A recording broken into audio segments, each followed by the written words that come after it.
Good morning, class. Today we're going to learn about the cash collection schedule. And what that is it's the amount of cash that the company expects to collect within a quarter, and it's created after the sales budget. Okay, so for the first example, we're going to go over a company called Backpack Inc. And it says, from previous history, the company expects 20% of the budgeted sales to be collected in the same month, 60% in the month after, and 13% 2 months after the budgeted sales. 7% is never collected. So what's given is the budgeted sales for February, which is $390,000, March, which is $421,000, April, which is $400,000, May, $368,000, and June, $430,000. We're gonna find the total estimated cash collections for the quarter ended June 30th, 2019. Do you guys have any questions? So what do you mean that 7% is never collected?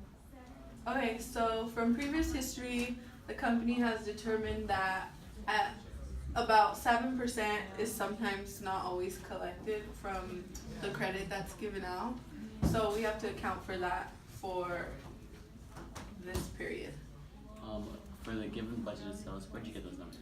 Okay, so for these numbers here, the budgeted sales, these are from the sales budget, and they're calculated from previous history. So this is what they expect to get within these months, and it comes straight from the sales budget. Okay, so we moved our given right here so that it could be close to our calculations. This is going to be our sale of expected cash collections for the quarter ended June 30th, 2019. And we'll start with the beginning accounts receivable that we're going to collect in April, which will be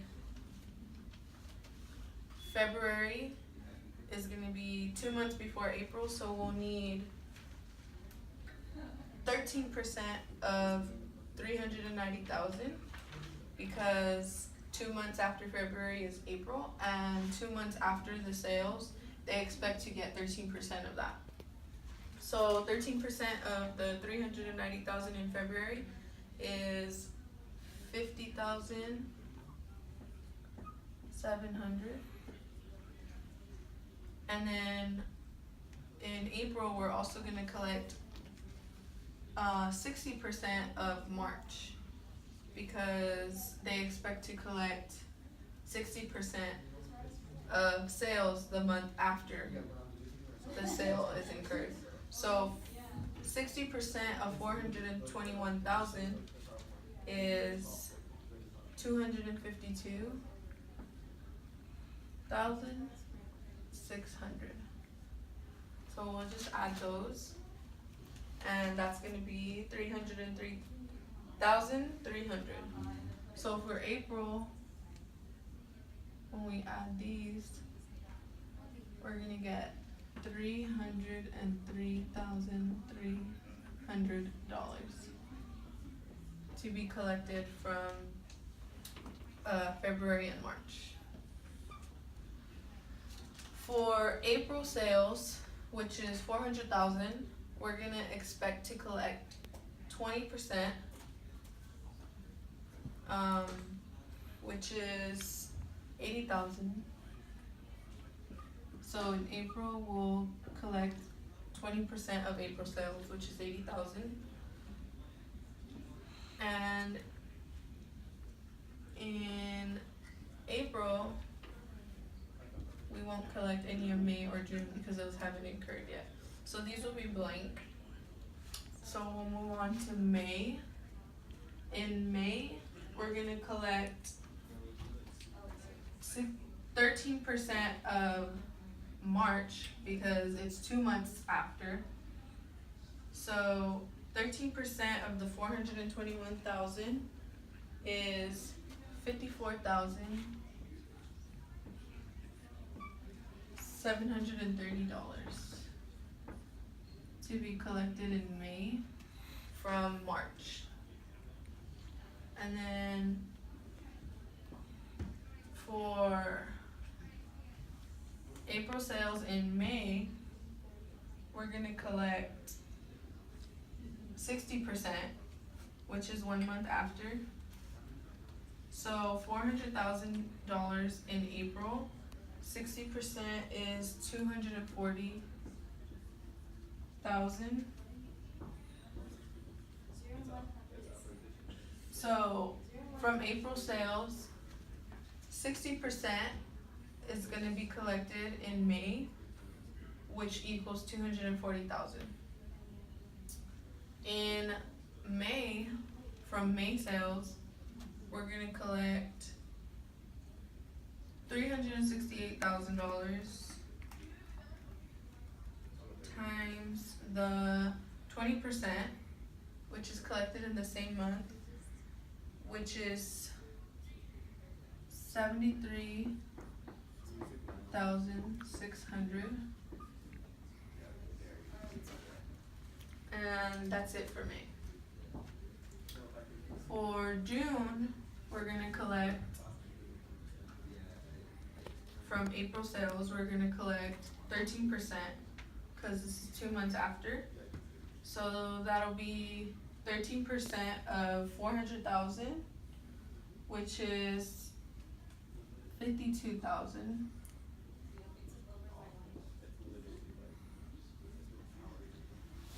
And then we're gonna collect from May sales, we're gonna collect 1 month after, so 60% of May sales will be collected in June, which is 60% of 368,000, which is $220,800. And then for June, we're gonna collect 20% of June sales, which is 20% of 430,000, which equals $86,000.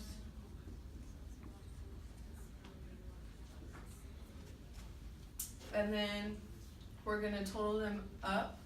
So in April, we're gonna collect a total of $383,300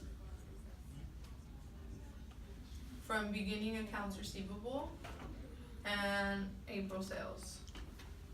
In May, we're gonna collect a total of $368,330. And that's gonna come from May sales, April sales, and beginning accounts receivable from the period before. For June, it's gonna be a total of $358,800 coming from June sales, May sales, and April sales. And this is gonna give us a total of $1,110,430. And then we'll add from beginning accounts receivable, we'll be getting $358,030. From April sales, we'll be getting $372,000. From May sales, we'll be getting $294,400. And from June, we'll be getting $86,000. And this is your total. This is what's gonna be collected in the quarter ending June 30th, 2019.